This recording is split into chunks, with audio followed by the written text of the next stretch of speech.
Boss G. Boss G na lang tawag ko rin, no? Nakiki-Boss G lang. Coach na lang po. Coach G pala. Coach G. Coach G. May mga sinabi kasi doon. Ramdam namin yun dahil may akusasyon sa amin nila Boss Rich doon ng ganyan. Naalala mo Boss Rich doon, no?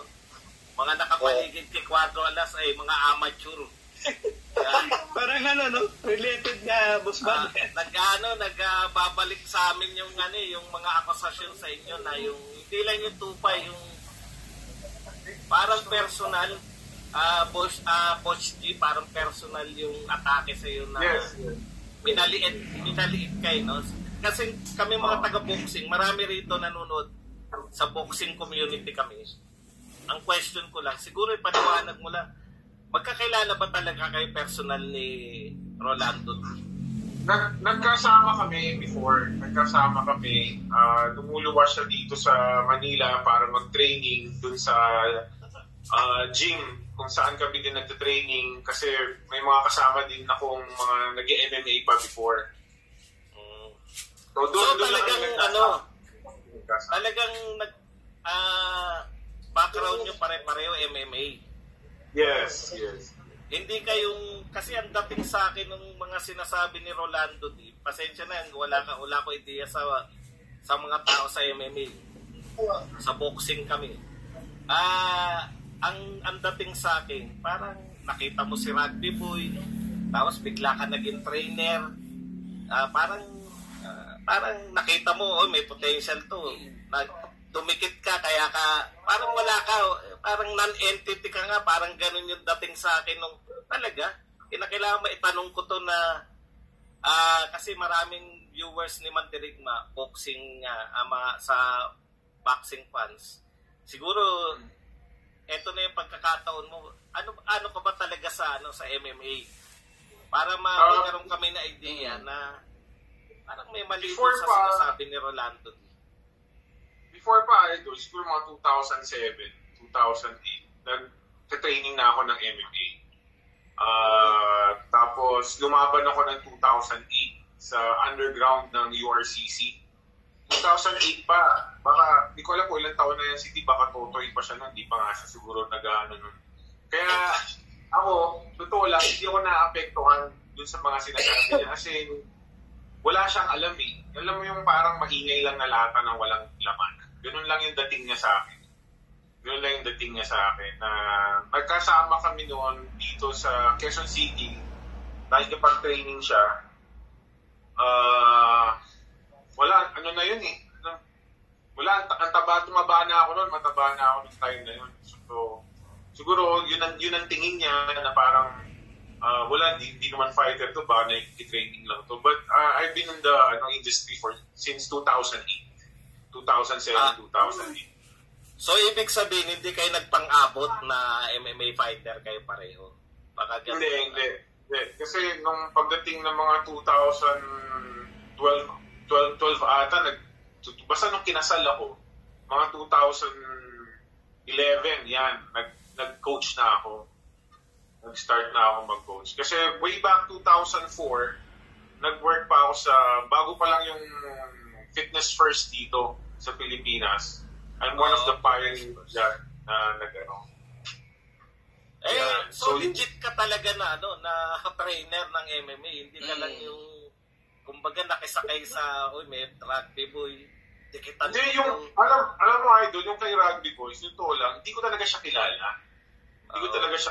Nandun lang kami sa isang event nung kay Bullet. Tapos, nilapitan lang niya ako talaga. Tapos, dikit lang siya ng dikit. Sinasabi niya, Coach, gusto ko mag-training sa'yo. Gusto ko maging fighter. Gusto daw niya mag-MMA or kickboxing. Akala ko naman una, syempre, itsura ni Rugby Boy, di ba? Tapos pangalan pa niya, Rugby Boy. Hindi ko talaga sinuseryoso. Akala ko joke lang nun. So, actually, nagkasama din, di ko alam na boxer pala talaga eh. Akala ko wala akong idea talaga na boxer siya. Wala akong idea na kaibigan siya ni Champ Casimiro. Totally wala akong alam about Rugby Boy. It's just na kaya ko siya nagustuhan nun is nung sinabi ko sa kanya, pumunta ka dito sa training na to, sabi ko walang problema kasi passion ko talaga yung magturo eh. Passion ko talaga yan eh. Hindi ko yan pinagkakakitaan or hindi ko naman hindi ko siya ginagawang hanap buhay. You know, so sinabihan ko siya noon, sabi sa kanya, sige, punta ka rito sa gym namin, tingnan natin kung anong meron ka, papakita mo. So nung dumating siya noon, kasabay siya ni Map Soberano, no? Tinraining ko siya, marunong talaga siya sumuntok, ay yung sipa, wala pa siya din sa ganung level. Pero ang pinakawalang-wala siya is yung kondisyon. Pero yung determinasyon ni Rugby Boy, nandoon yung puso, nandoon. Kasi halos magsuka na siya nung unang training namin. Sinabay ko siya nun kay Map Soberano kasi nga si Map Soberano walang camp. So parang ilang days lang kami nag-training ni Map nun, parang mga 8 days lang. Sinabay ko si Don sa training na yun. So doon ko nakita na kahit na parang hirap na hirap siya, eh talagang pinupursige niya yung sarili niya. At that time, wala talaga akong alam pa sa background niya. Wala. Hanggang sa mga later part na sabi ko, okay. Kasi yung boxing record naman niya, hindi ko naman alam kung totoo yun. Hindi, wala naman akong doon. Saka past niya na yun eh. Ang tao naman, nagbabago ng style yan, ng So, ako, nag-focus ako kung sino siya, kumarap siya sa akin, kung sino siya at saka kung ano yung kakayahan niya, yun ako nag-focus. And then, yun ang inaayos ko sa kanya. Tapos, dumating nga yung laban niya ng kickboxing, dun sa One Kyokushin sa Antipolo. Doon, parang mga 2 weeks pa lang kami nagtitraining noon, nung lumaban siya, may kita naman doon kung napanood nyo. Kulang pa siya sa hangin. Tapos, after niyan, December, dumating kami sa URCC. Kasi nga, sineryoso niya na talaga eh. So, pagdating namin sa URCC, nakalaban naman niya to si Sherwin Nero. Maayos naman yung naging training. And then, ito na, si Richard Redman, January. So, dun sa mga nagsasabi na magaling na dati pa si Rugby Boy, wala akong I have nothing against it. Yes, magaling na talaga siya dati, pero hindi ko talaga alam. And alam ni Don, alam ni Rugby Boy na hindi ko rin talaga alam. Yun ang binabato na. Ito na lang. Yes, Coach. Yun ang binabato. Sorry to interrupt, Coach. Yun ang binabato nila na magaling na daw talaga si Rugby Boy nung pumasok ka. Ayun ang binabato nila sa iyo. Parang wala kang ampag pa. Parang gano'n. Alam nyo mga idol, si Rugby Boy ang dapat tanongin nyo dyan. Kasi kami hindi namin talaga pinag-uusapan ni Don yan eh.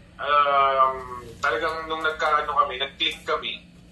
And then dire-diretso lang kami ng training, wala kaming pinag-uusapan about past o ganyan, wala kaming So, ang makakasagot diyan si Don, si Rugby Boy, hindi ako. Kasi ako alam ko kung ano yung ginagawa. Napanood ko yung interview ni Manteric Marin kay Rugby Boy. Kaya sabi ko, parang imposible naman tong sinasabi ni Rolando kay Coach G na parang ganyan ba talaga yung culture sa Kasi kahit papaano sa boxing, nakikita ko kasi kahit magkakaiba sila ng mga promoter, di ba? Naglalaban-laban yung mga fans ng MB Promotion versus Cuatro Alas. Pero yung mga boxer, very sila yung supportive sa isa't isa kahit magkakaiba ng promotion.